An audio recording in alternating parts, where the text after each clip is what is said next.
what's up, everybody? I'm Ivan Vargas. Welcome back to another Bear Show on the best Bears network on the planet. The tape never lies.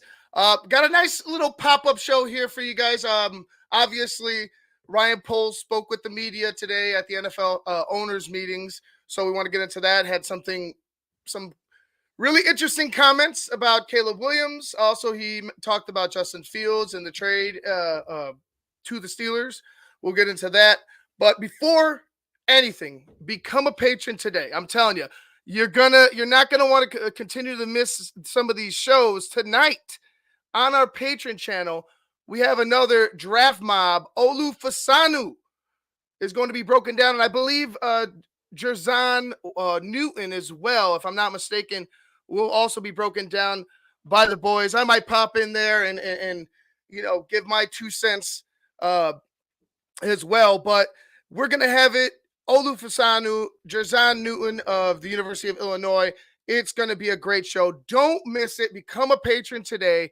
www.thetapeneverlies.com. And also on Wednesday night, we have Alex Shapiro of NBC Sports Chicago coming in to talk to the boys about, what's going on and what exactly did Ryan Poles say? All right. What's and honestly, I didn't even watch the interview. I haven't seen it. I wanted to see it with fresh eyes and a fresh mind, because you know how people can misconstrue words, and it's hard to really decipher a message when it's being, you played telephone before. You know what I'm talking about. It's hard to really decipher what the actual meaning is if it's broken down and interpreted a million times. So for me, I wanted to do that for you guys so we could all see it together. If you haven't seen it, if you have, well, sit back and enjoy it again. I welcome you. But anyways, let's go ahead and get into it. Ryan Poles spoke with the media today. Let's go. Before this, what's up, everybody? Cuthbert, Daniel Barry Sports, what's going on? Scottish Bear, what is up? Richard Gordon, my guy. IV therapy on Monday night, nothing better. I appreciate you. Ray Rojas, what's up, brother? Mike, what is up? Mike's the bodyguard here. That's what I want to call Mike. Mike is a bodyguard here on TTNL. Coach, what is up? Good to see you here. Hans from Germany, what is up, brother? Good to see you in the chat tonight. Travis, what is up? How are you? Lawrence, what's going on, bro? Yataz, I don't know how to say the rest of your name, so I'm just going to say Yataz. That's what I'm going to say. So I appreciate you being here nonetheless. I don't want to butcher your name or your tag name. If it is your real name or not, I just don't want to fuck it up. So Yataz is it for me. I appreciate you being here, sir. Yes, sir. Ass man it is. Big up, Ivan. What's up, Scottish Bear? HL Priest, thank you for joining us. Appreciate you, brother, as always. So without further ado, let's go ahead and jump into this thing. Here's Ryan Poles addressing the media today at the owners meetings. I think our pro staff, they did a really good job.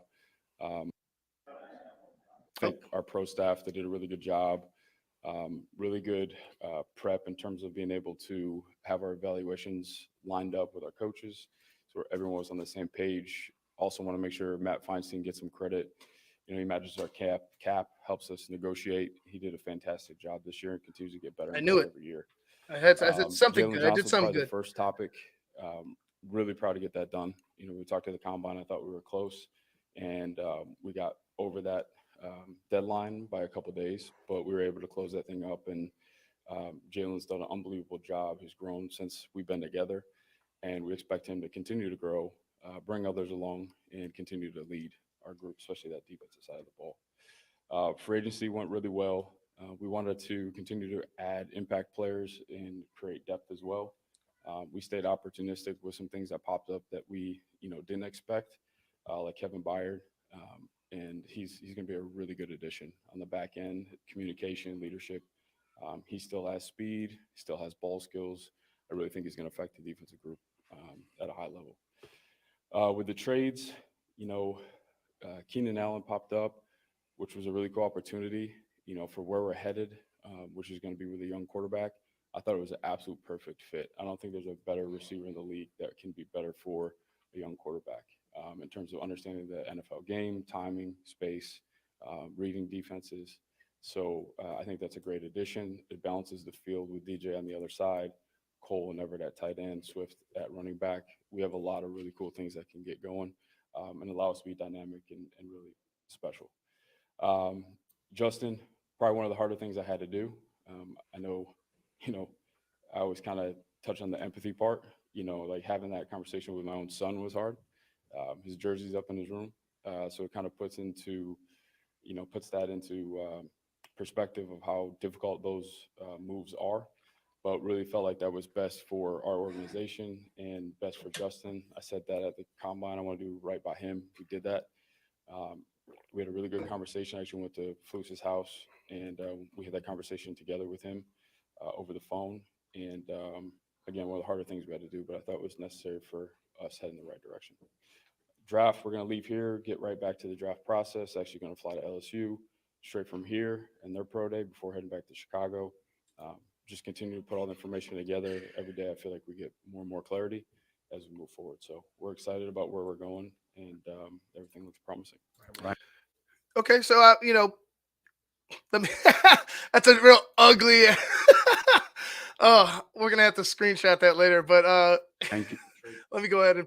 Oh, it's even worse. There we go. Okay, let me go ahead and pause it for a second. Yeah, some of the similar things that were mentioned here, uh, about obviously Kevin Byard and what he has left in the tank and what he brings to a young secondary. Also, Keenan Allen, what he means to a young, and obviously, you already have DJ Moore in place, but what Keenan Allen means to a young quarterback, and to have two horses, you know what I'm saying, and two veteran tight ends that are reliable, and like I said, Cole Kmet last year, to me, he became reliable because you saw the consistency in his game. Yes, he could still be a little bit timid at times. I feel like he's not like some monster. Like he's not a run you over type of guy. He's a little more finesse than I thought, but he's been consistently open and he's been, doing his job. Could it be better? Yes. I mean, everybody could get better, but having him, established here as a Chicago Bear is huge. And also Gerald Everett, who's done it in multiple teams with multiple quarterbacks, and is someone who Shane Waldron has been accustomed to working with in the NFL as well. So it works out. It works out for me looking at it, from that perspective. It's something we, like I said, ad nauseum, Phil and Shane and Cars and myself and just pretty much everybody at TTNL has been talking about, how this is set up for success immediately for honestly any quarterback, to be honest with you. I mean, especially a young quarterback that's going to be drafted. Hopefully, in my eyes, there's nobody else that they could go after, but they're gonna continue to play this game. They're gonna continue to play, continue to play poker, I guess. But I don't think that Ryan Poles is focused on anybody else but one player. Thank you, HL. Appreciate you, brother. He did great by Justin. This team is going to shock a lot of people in 2024. Yeah, I hope so. I really hope so. The way that they attack free agency, some people didn't like it at first because you saw smaller pieces. You saw holes being filled that weren't, that you obviously didn't have anybody there in place, and you want to get somebody in place rather quickly so they could be, established in your organization, get accustomed to the playbook, what you want to do, your operations, all that type of stuff. Especially when you have this opportunity and to bring in a young quarterback, you want everybody else that's in your organization to be pretty much set. And I know you have young or not young people, but new guys coming in as far as the free agents. But these guys are veterans. These guys are established in the league. I think they understand how the process works, how training camp is, what you have to do to prepare. for the season. So I'm not really, you know, afraid of that part of it. But for a young guy, at the quarterback position, to know that he has established veterans that he could trust is major. Let's get back to Ryan Poles. Keenan, how nimble did you have to be, and how did that whole thing all come together during obviously a pretty busy period for you? Yeah. So, that's one of the things our staff does really well, just identify, potential cap casualties based on what other teams are looking to do. So we didn't have total clarity on it, but when it happened, we were able to adjust and get into some conversations that we could capitalize on it. Again, my time in KC, I watched him, do some really cool things for a long period of time. And to watch the tape, it actually blew me away how high of a level he's still playing at his age. Are you Regarding- anticipating an extension for him at some point? I know he's 32, but Yeah, I think down the road,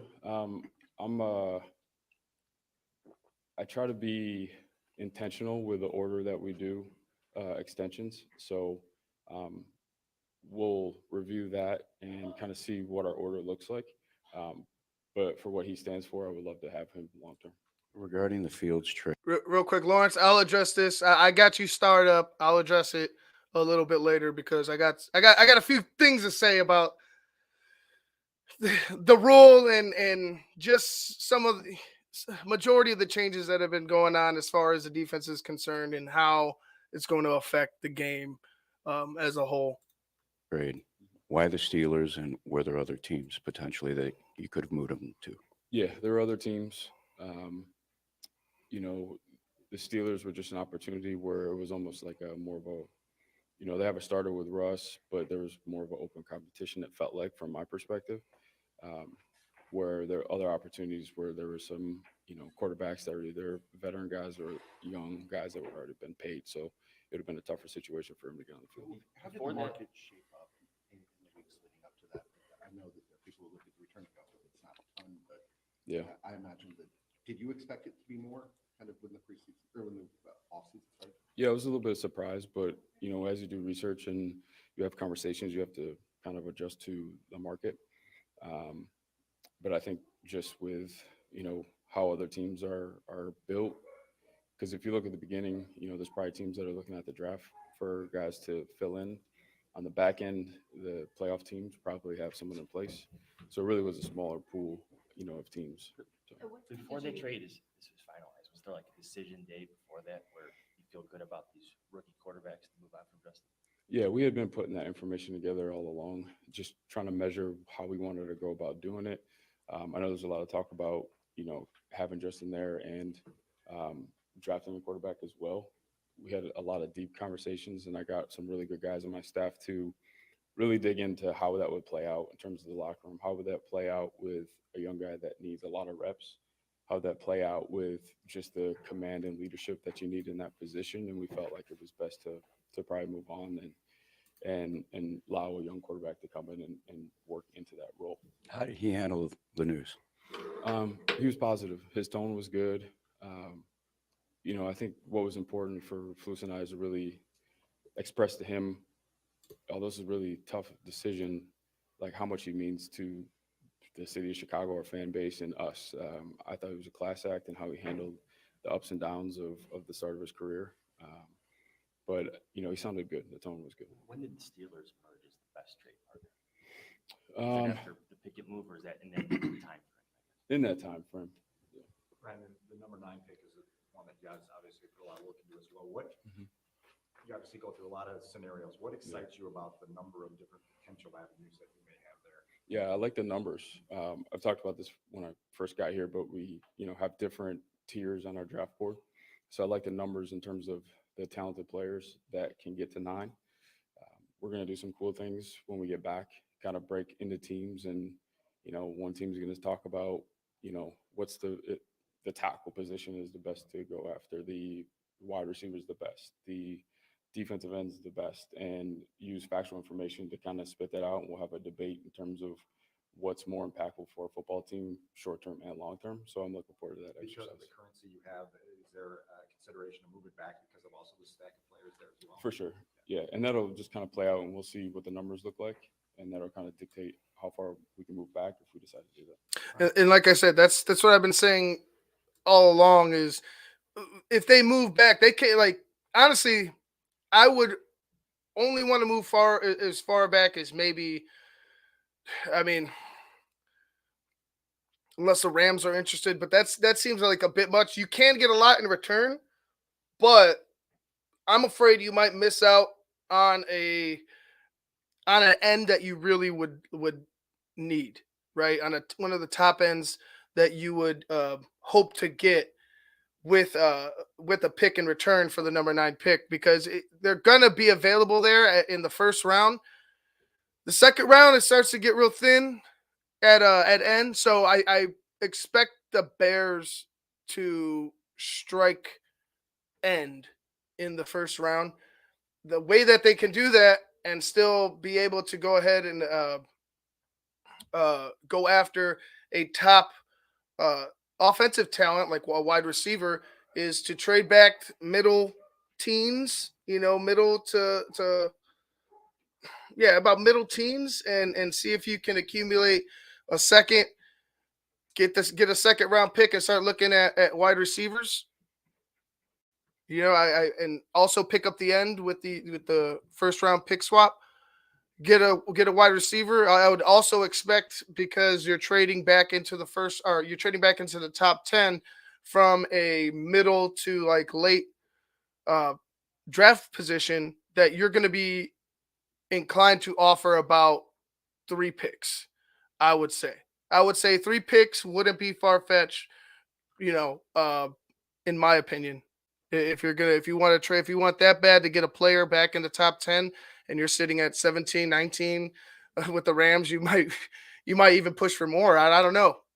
With how Ryan Poles wants to work it, I'm not a GM, but I would imagine if you're trading from even 14 back up to 9, you should be inclined to ask for 3 picks. Obviously, the pick swap, and then you'll get 2 more. So that's just me. We'll see what Ryan Poles does. I obviously trust him so far. I would trust him even if, things weren't going my way, I guess, on draft night, but we'll see. Yeah, I like with Bates coming in, um, I feel like we've created some depth there and versatility. It's something that has really bothered me for a long time, just in terms of the lack of flexibility that we've had in the past, and it stresses you out, big time going week to week. So I feel like we have more versatility now and competition. Ryan, over the Cole last Kmet week. said that Bruce called him Yeah. about the Justin trade.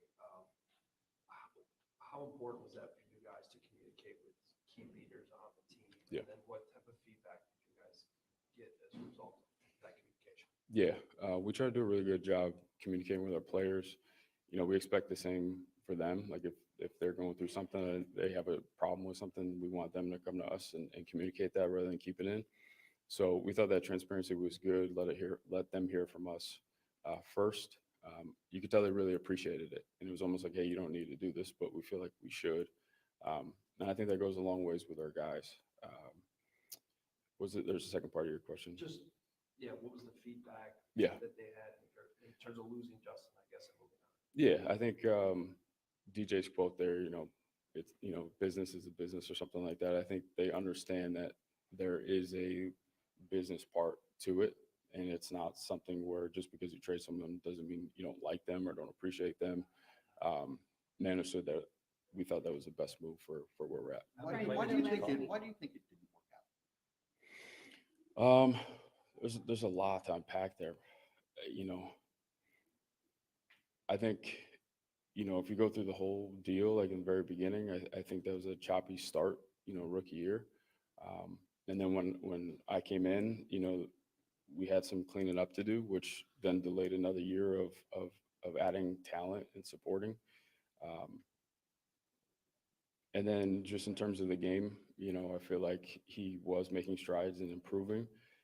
The problem is, and it's really, and that's what I try to explain, it wasn't Justin versus one of these rookies. It's really the timeline and how much runway that you have, because really to get a guy up off the ground, you need to support him with as much talent as possible.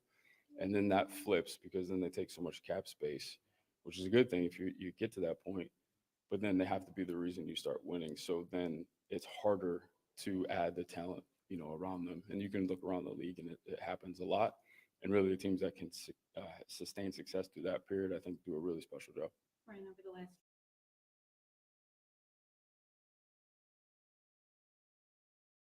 Illinois Jones, if there's a tackle there, like if it's Joe, if in my opinion, if it's Joe I'll take Joe Alt and I won't be upset about not trading back. But in my opinion, if it's anybody else but Joe Alt, you could probably get them a little bit later on in the first round. And like I said, in that teen area. There's going to be tackles available there.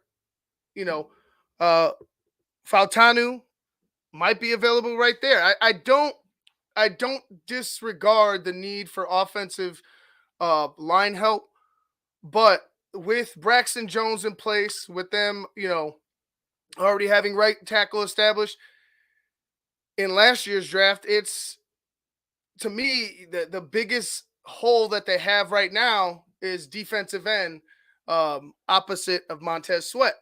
So, we could go the cheap route and try to find somebody off the street, or you can do both and find somebody off the street, but still bring in a young guy to learn and be and establish himself on the opposite side of Montez Sweat, hopefully for a long period of time.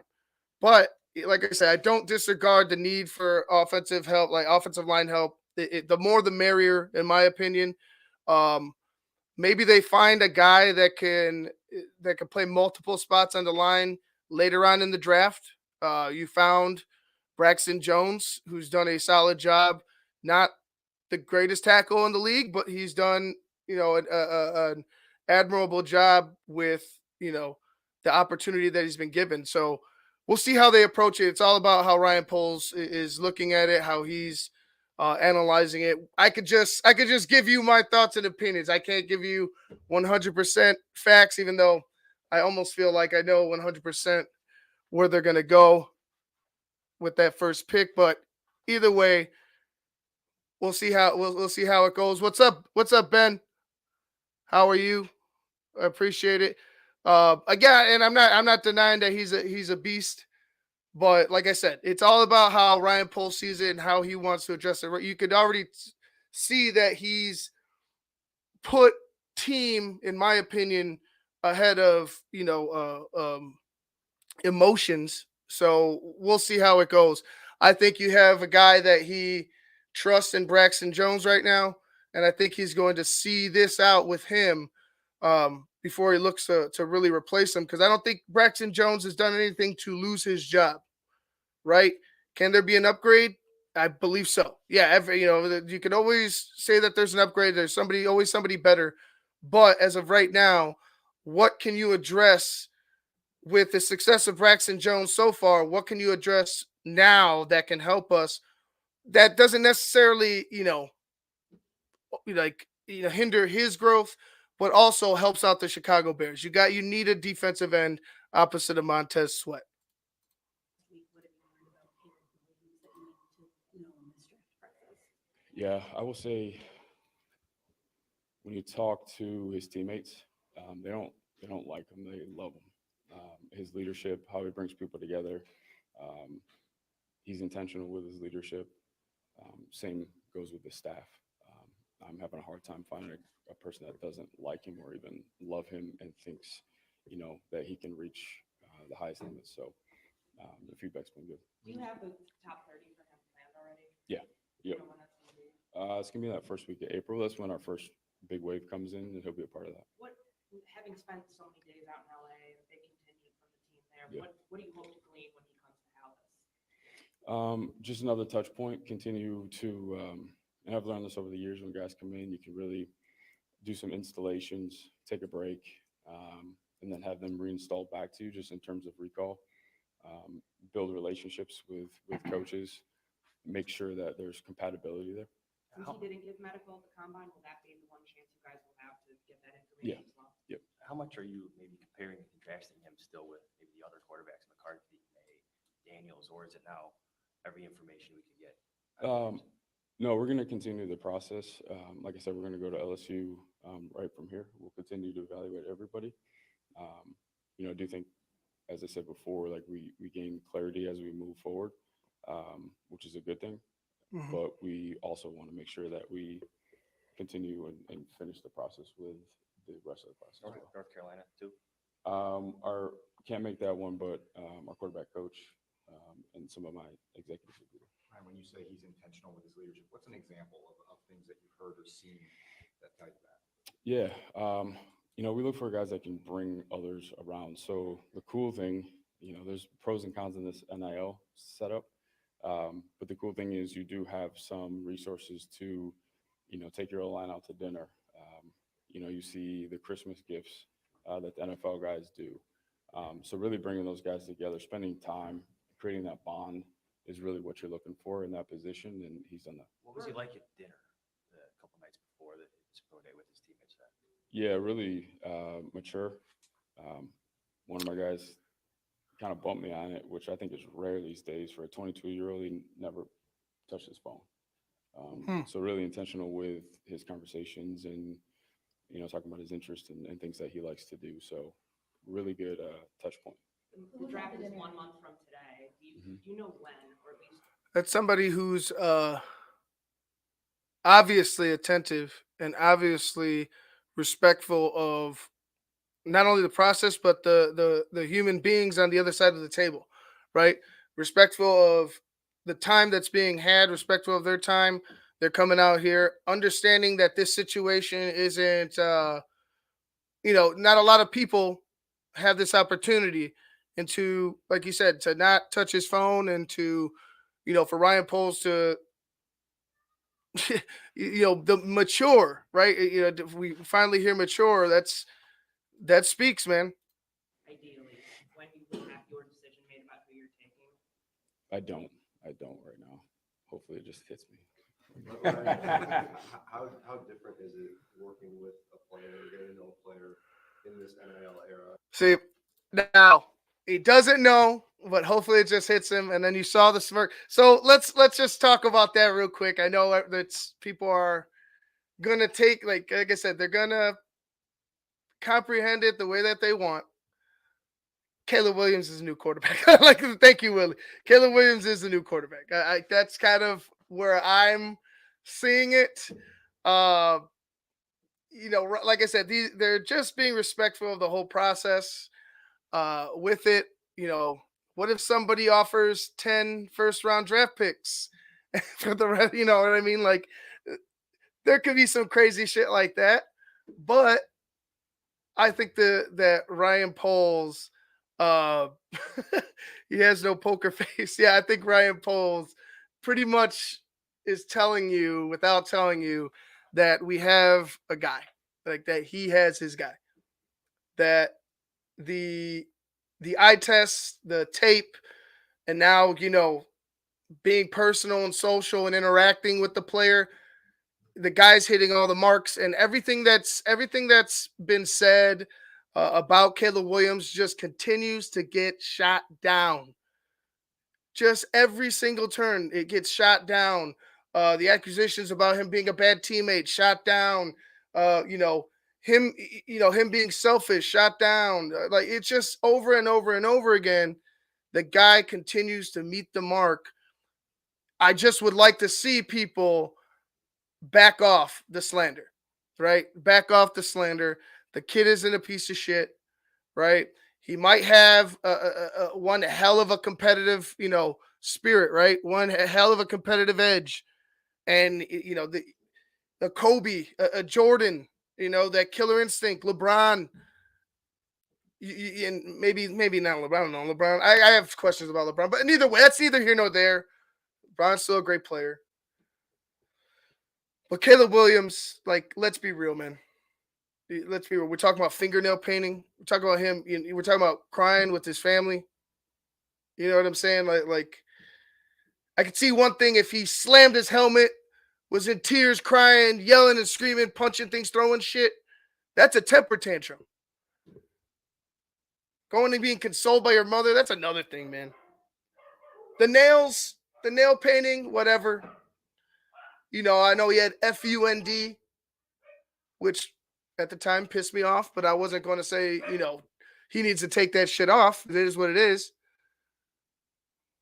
But hey, if he wants to put fuck you Green Bay on there, I guarantee you everybody would be accepting. Everybody would be accepting of that. So, like I said, it's very tiresome and it's very old at this point to slander Caleb Williams.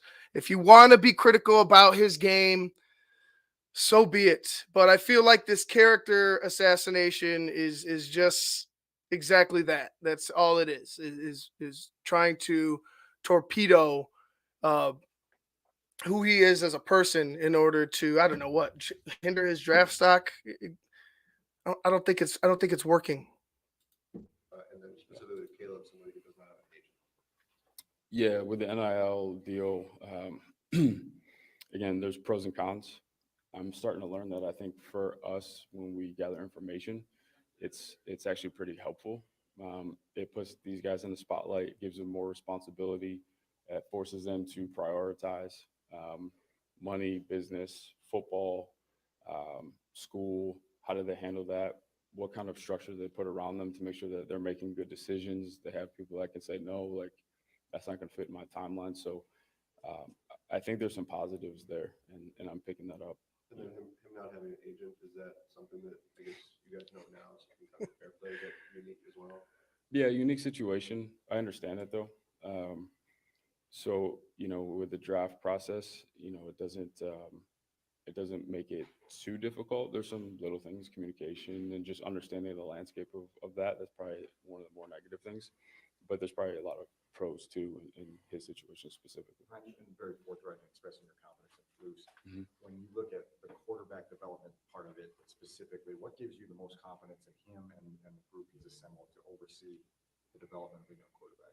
Yeah, I would say first, I don't think everyone really gets a good view of it.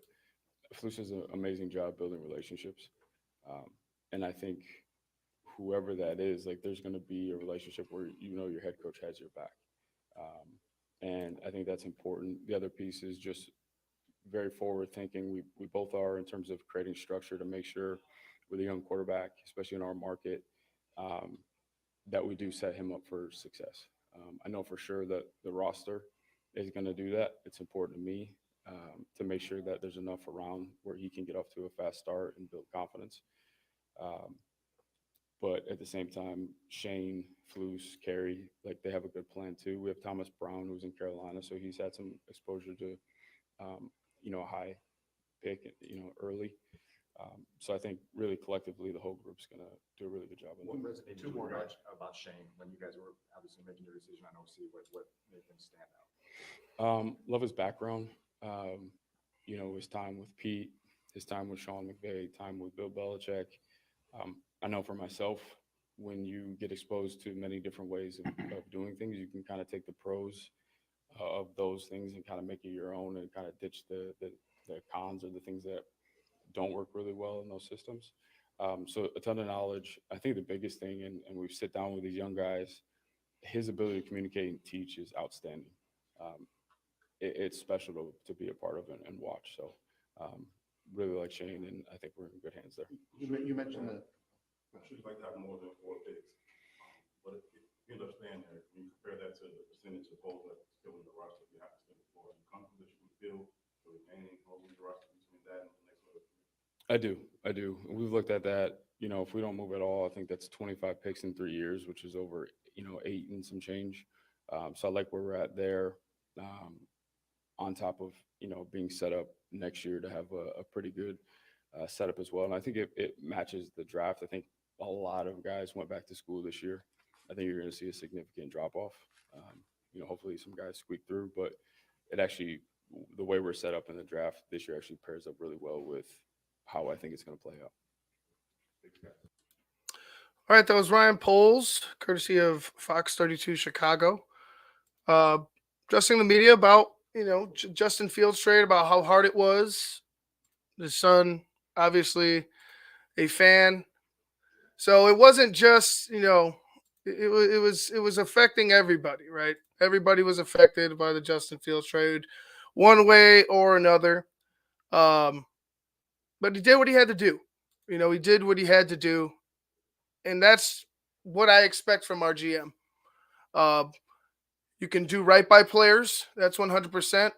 But I think Ryan Poles played it right. I think Ryan, he understands the opportunity at hand with everything that goes into selecting the number one pick. You get in the top quarterback in the draft.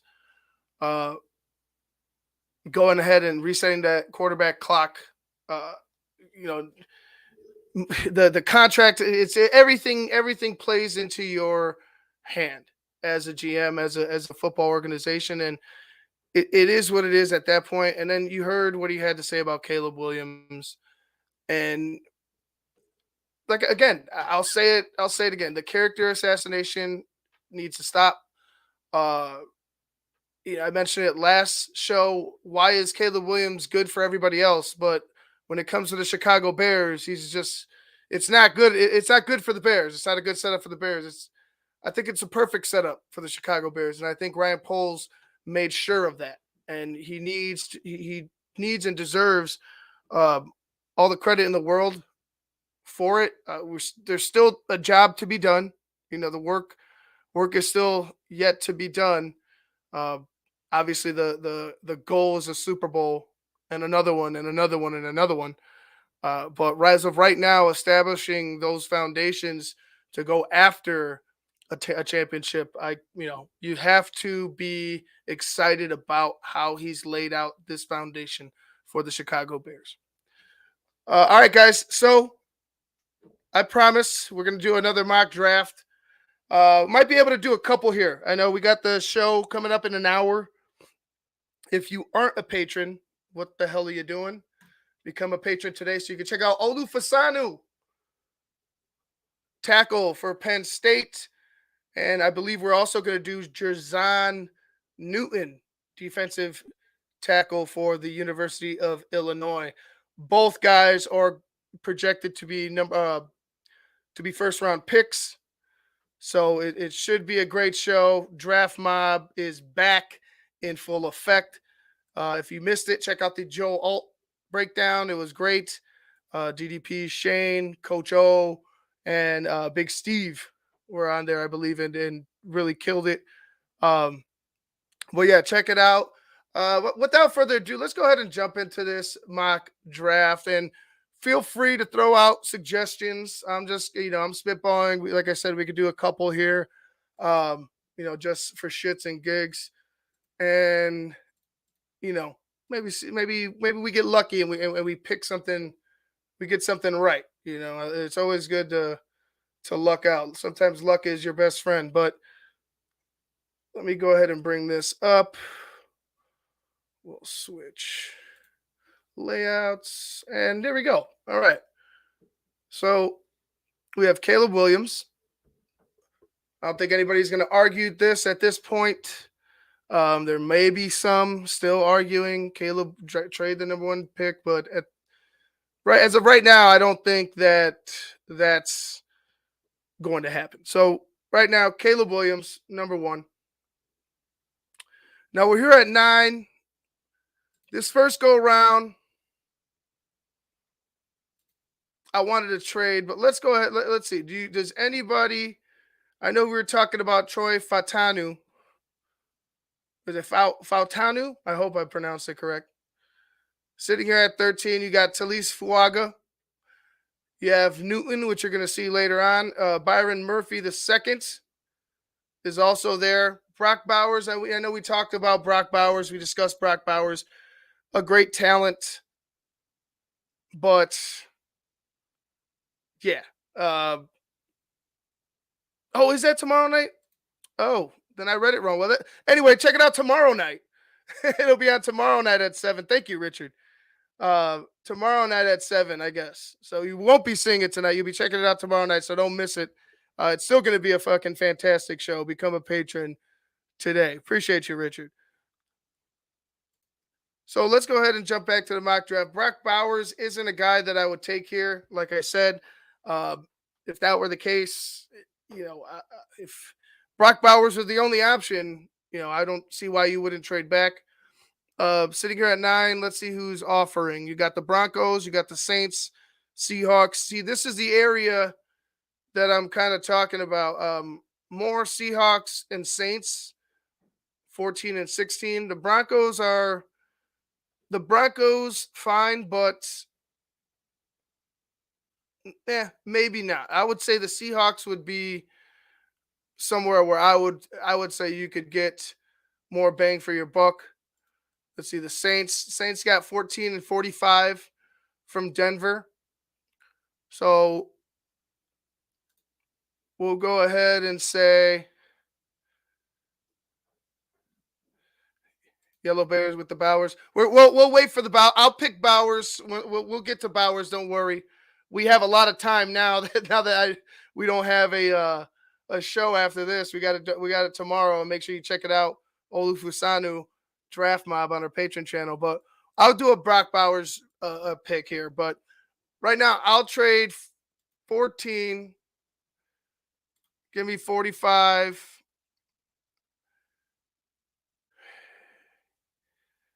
And I'll ask for 168. I probably would want to ask for 150, but I think 168 would be able to pull it off.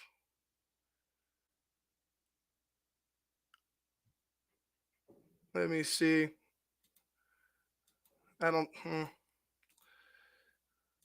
Asking for a fourth would drop it down to 33%. So I'll try it at 43%. 9 for 14, 45, and 68. I don't think 4 picks would be realistic. So let's see this. All right, it's accepted. So we swap. We'll resume the draft. Fasanu, Fuaga, Turner, Arnold, Latham. We still got Fontenot. So let's say we go ahead and draft position, right? Position of need. I'll draft Fontenot or I'll draft a tackle later on. A position of need, you need Jared Verse, defensive end. I honestly believe Jared Verse he's a lot stronger. The athleticism, I would say Dallas Turner. Speed would go to Dallas Turner, but some of what Jared Verse does is just blow up fucking plays.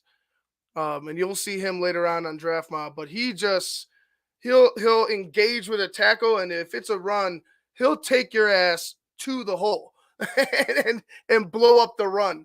And it's there on the tape. He's done it time and time again. So I'm looking forward to Jared Verse's tape.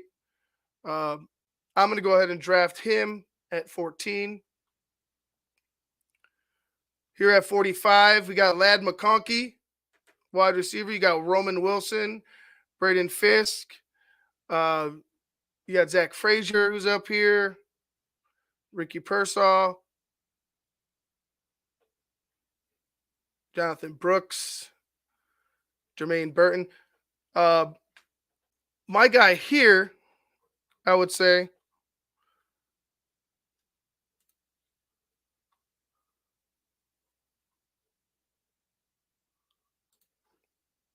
would be Ladd McConkey. I would want to address defensive interior, and there's no better way into getting this big motherfucker right here and Tavondre Sweat. I feel like if anybody was destined to be a Bear, I feel like Tavondre Sweat would be it. So hopefully that's true. Hopefully that happens for us, because I would love to have a guy like him on our football team. And then we're here at 122. Let's take a look at offensive interior. You got Zach Zinter. You got pretty much the entire Michigan the entire Michigan line here. Yeah, Cooper Beebe. Um, I would say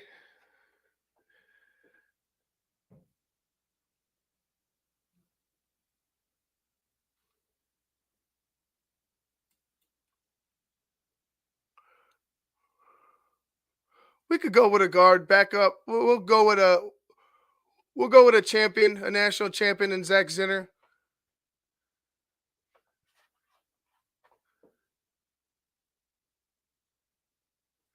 And then at 168, let me see, what do we got here?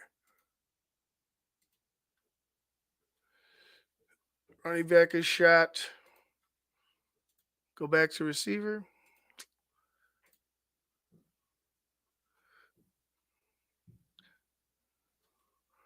We got Luke McCaffrey there.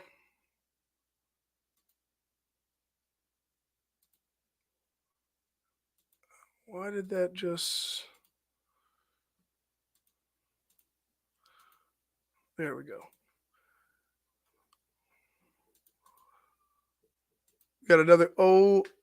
Could take another O lineman.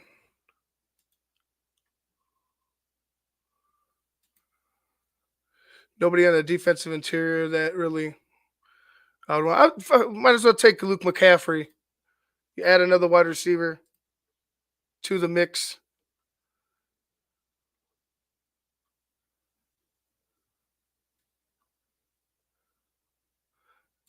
Go blue. Zach Zinner is a must.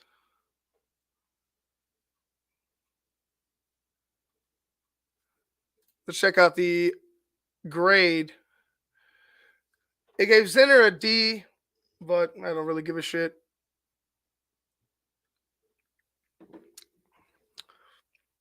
Got 3 A's for the first 4 picks. Added a guard. Added another wide receiver.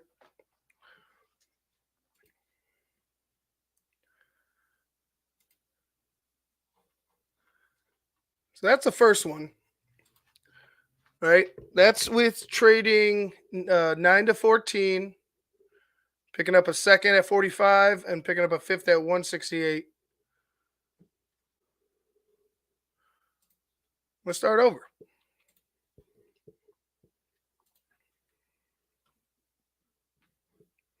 All right. What to do at 9?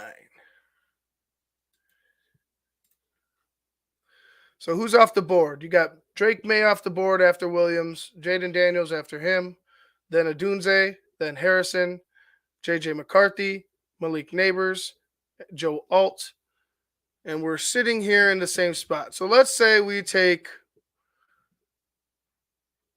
Fuaga, right? No, I'm messing with you. we'll take Fatanu because Fatanu was said. I won't be. Who was that? Who said Fatanu? Illinois Jones, was that you?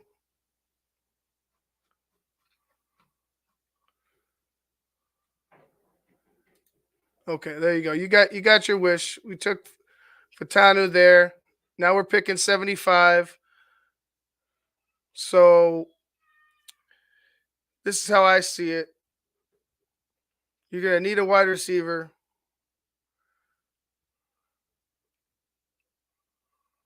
Unless you really trust Valus and Scott.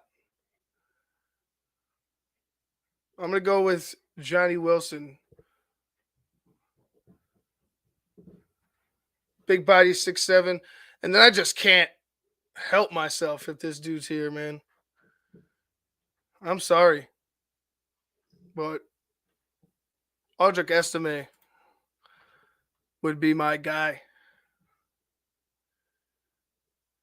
Because I don't think Khalil Herbert would be... I feel like Khalil Herbert might be the odd man out. In Velvet, we don't trust.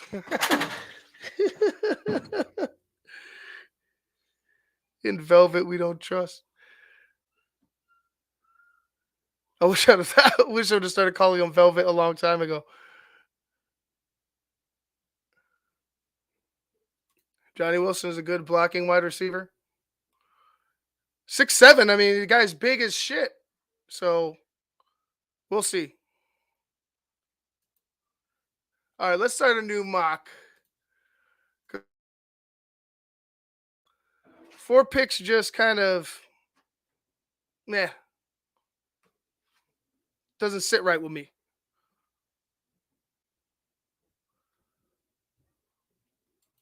I know Illinois Jones, but I really like their layout here for the mock drafts.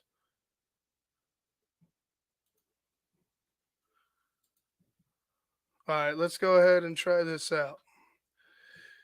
This is our third round of mocks.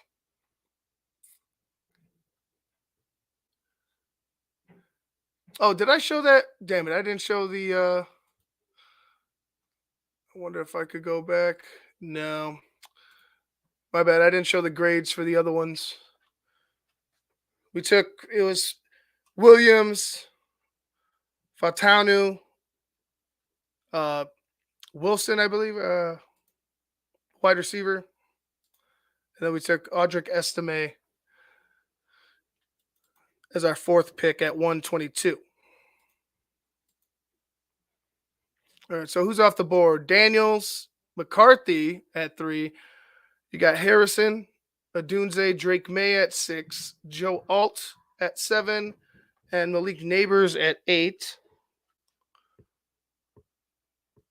Let's see what we have here. Bowers, Cooper DeJean. All right. Let's look at what we have for trades. You have 16, 27, 36, 43. 27, too far, in my opinion. You'll have back-to-back picks, but maybe I'd be asking for something like this for 9.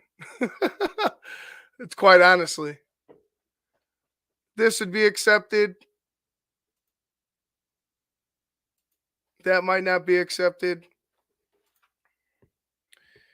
We'll get 4 picks this year, or we'll get a 4th round and a 5th round next year. 5 picks moving up from 27 to 9.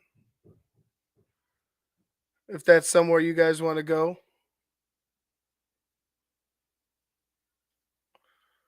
And like I said, don't take this as like, oh yeah, Ivan said we're gonna fucking trade. Look, this is for shits and gigs. Maybe something like this is in the mix. Who fucking knows? But as of right now, this would be what I would ask the Cardinals for. Especially since you're moving from 9 and you're moving, what is this? Almost 20 picks.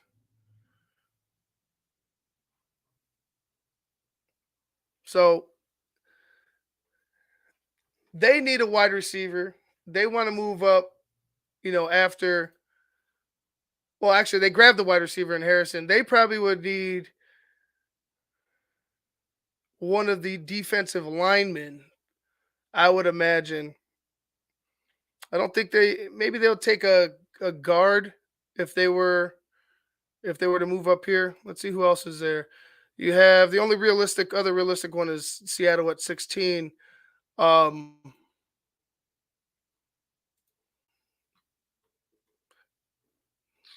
I'm not trading up. I'm not trading up. I would rather plan it out as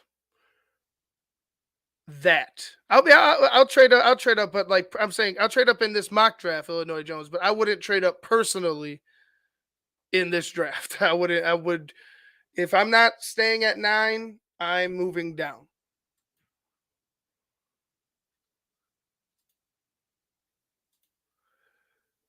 So, fuck it. Let's pull this shit off.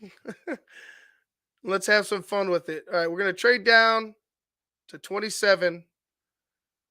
We'd grab 3 picks this year, 2 picks next year, 4 and a 5. But you have 3 top 100 picks right here, right now, along with Caleb Williams.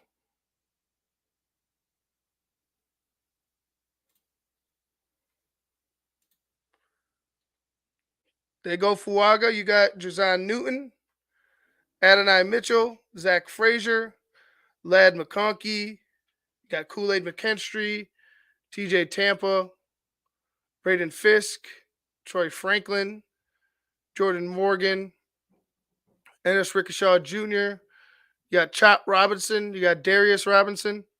So you have these guys here that would be awesome to go up and grab, or to go grab if, like I said, if the Cardinals and the Bears are willing to trade, that would be amazing if you could grab a pick where you're sitting at 27 in the first, you're sitting with a first round pick. You also have the chance to go ahead and grab a wide receiver, which honestly I'll do right now, and Adonai Mitchell. Some people would want McConkey. We drafted McConkey once. We'll go Mitchell here.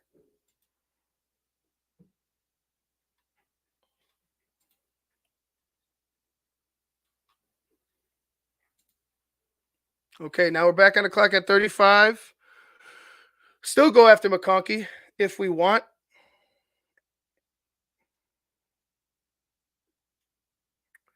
Just thinking about need right now. And if I were the Bears, I honestly would go after Fisk. Is it Fisky or Fisk?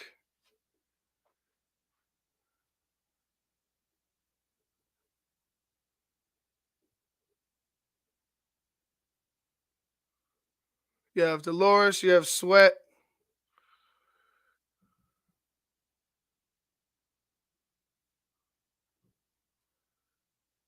Trey Benson.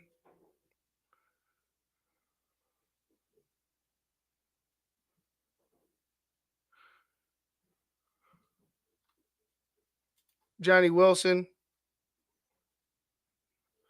Just Fisky?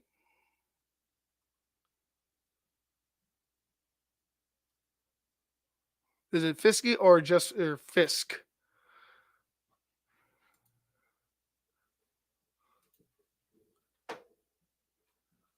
Anyway, I'm screwing up on the shortest name. I've been struggling with every other. I've been having an easier time with the harder names than the smallest name in the draft.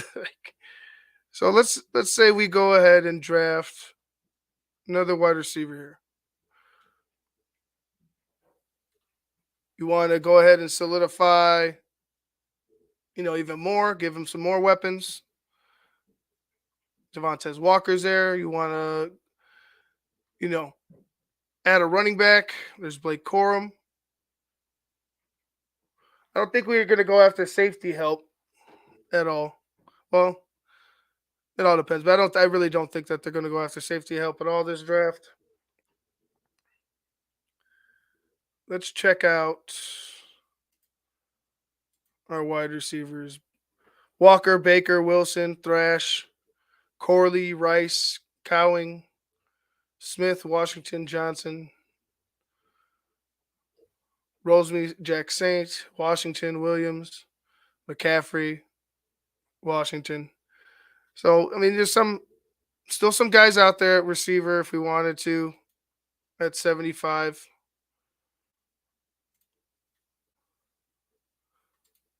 If you wanted to add 6'5", 318, it's kind of in the range of what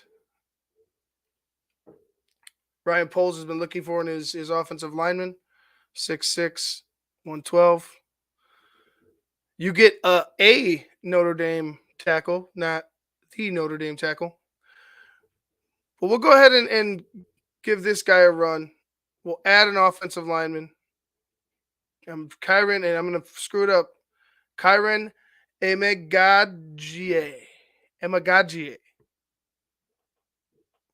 I apologize in advance for screwing it up. All right. So now we address offensive line, right? Blake is impressive too. Now we address the offensive line. We could kind of move freely here. Still would like to add a wide receiver, but then there's this big monster right here still, which sucks. But we'll go a different route. Let's say we go after Johnny Wilson. Talked about size. 122. We continue to add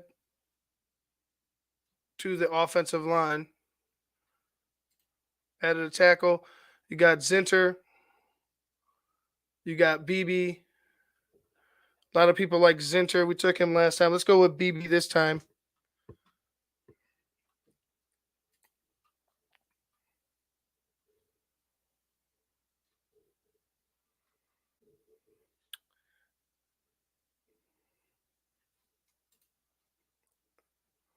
All right. So Caleb Williams, we traded 9 to get 27, 35, 66. And we got 2 picks next season. You added a receiver in Adonai Mitchell. You added a defensive interior in Fisk. You added a tackle in Kyran. I'm going to screw it up. Sorry. You had the tackle from Yale, Kyran. You had a Johnny Wilson and Cooper BB in the 4th round. So I would say that's maximizing, that's maximizing the draft. Like obviously you have talented players here that will help you. I know guys that want the blue chips, and we'll go after the blue chips too. We'll do the blue chip. We'll do a blue chip draft right now, actually. So we'll stay at 9 this time around. Caleb Williams. Who went? Williams, May, McCarthy, Harrison. A lot of trading up here to get McCarthy. That's interesting. Obviously, this is a mock draft simulator, but it's happened a few times. I mean, maybe the Patriots do have some interest. Dallas Turner goes ahead of us. Marvin Harrison Jr. goes off the board, or Dunze off the board. Neighbors, Alt, and Turner. Let's see. If we stay here, grab a tackle.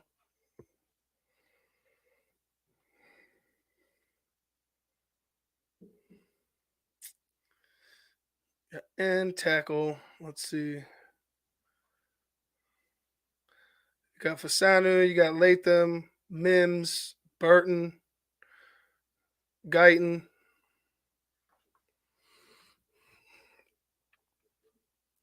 Talise Fuaga at 12. Let's see if we can move down a bit. What is Vegas? What kind of, let's see, 1, 2. Give me that.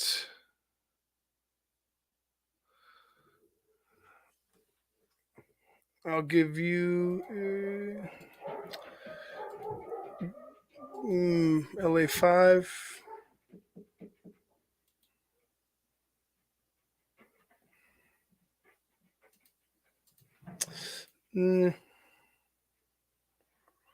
Let's see, a 9.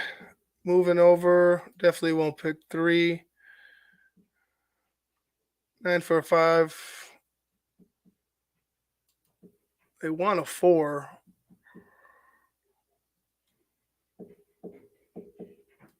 I don't think I want to give it to him. Let's try somebody else, right?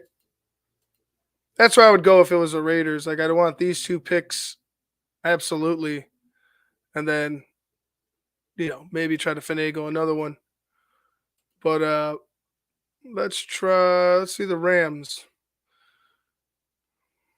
Rams might be a little too far, in my opinion. Well, let's see what we have here. Yeah, I don't think you're going to get 4. Maybe you could get 4. Maybe they're willing to give up 4 top 100 picks to get their guy at 9.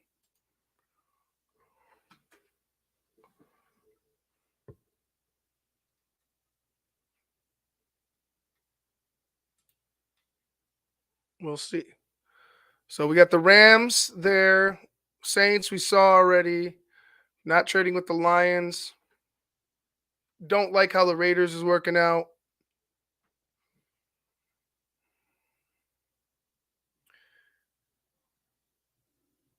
Let's look at the Broncos. For 9.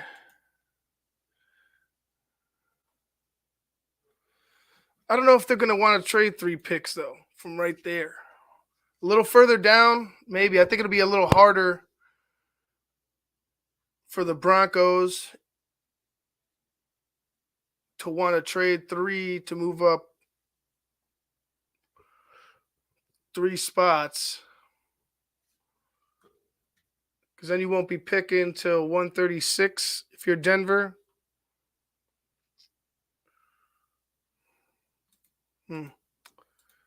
Tough. Let's say this could be real. I mean, might want to leave him with a top 100 pick, but I don't think the Rams are a team that's, or maybe they are. I don't think they're a team that's ready to win still. I think they're a team that's kind of on a decline since the Super Bowl win. But hey, fuck it. Let's do it. Let's work with the Rams. Give me all of them. Here, just because I'll give you your 5th round back. How's that? Next year. All right, so we accumulated, 3 extra top 100 picks. Let's see where the Rams go. They go Jaden Daniels. So they're looking to QB of the future. Fasanu, Fuaga, Taron Arnold, Verse, Bowers, Latham, Barton. You have Quentin Mitchell. You got Byron Murphy. And you got your guy, Illinois Jones, Fatanu. Let's go ahead and grab him at 19. How's that working out? Got to be happy about that. I'm going to go after a wide receiver here. Roman Wilson would be the guy. 75, my dog. Devondre Sweat. Sitting here at 83.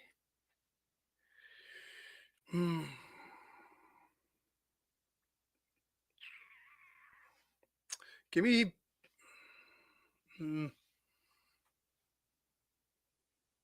Benson. 99. Let's see. Where's the offensive lineman? Interior. You got Bo Limmer. Actually close to the top 100 pick, so 6'5", 300 pounds. Still had Zinner here. 6'6", 322. BB.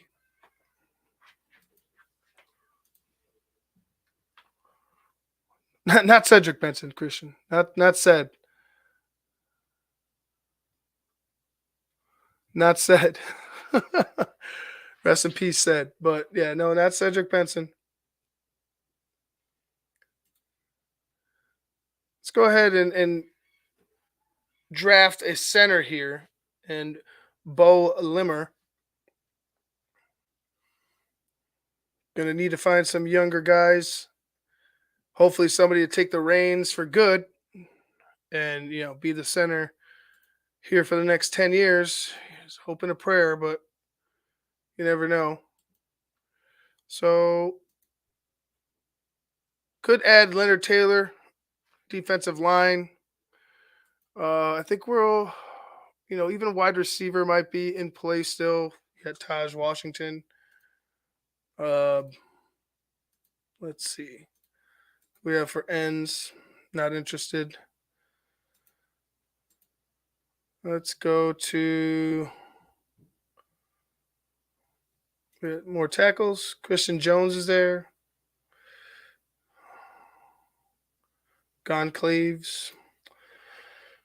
Hmm.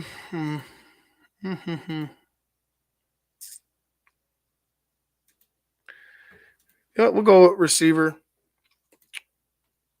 Guy familiar with our quarterback, our new quarterback, Taj Washington. And that'll close this out.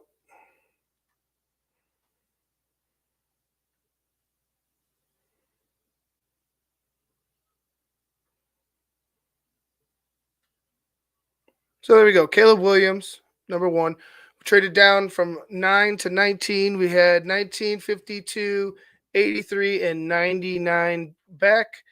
We drafted Troy Fautanu at number 19, 52, Roman Wilson, 75, Tavondre Sweat, 83, Trey Benson, 99, Bo Limmer, and 122, Taj Washington. All right, guys. Well, hope you had fun. I'm going to wrap things up here. Like I said, these mock drafts, we could be absolutely, in the dark about what they're going to do. Number one, I feel like is going to be Caleb Williams, but hey, it's the Bears. Weirder shit has happened. Where they go after that, I truly feel like the Bears want to address the offensive side of the football first, whether that be drafting a tackle early, trading down, or excuse me, not defense first, and drafting an end early. But if they want to go ahead and explore tackle, you can trade down and draft the tackle a little bit later on. It's all up to what Ryan Poles wants to do. So again, thank you guys for joining me. I hope you had fun. These mock drafts mean nothing, so don't think I'm holding it as gospel. It truly is for shits and giggles. See if you guys want to challenge me with what I'm doing. Get you guys involved a little bit. So hope you guys had fun. I appreciate you. Before I head out, make sure you like, share, and subscribe to the Tape Never Lies Network. Tomorrow, not tonight, tomorrow night, Olufasanu and I believe Jazan Newton will be broken down by the guys. Draft Mob is in full effect. And Wednesday night, we had Alex Shapiro, NBC Sports Chicago, going to be talking with the guys about what is going on. What was Ryan Poles talking about? We just discussed it here. If you missed it, well, go ahead and hit the rewind button. Go back and check it out. I appreciate you guys. We'll see you guys next time. I'm Ivan Vargas. Peace.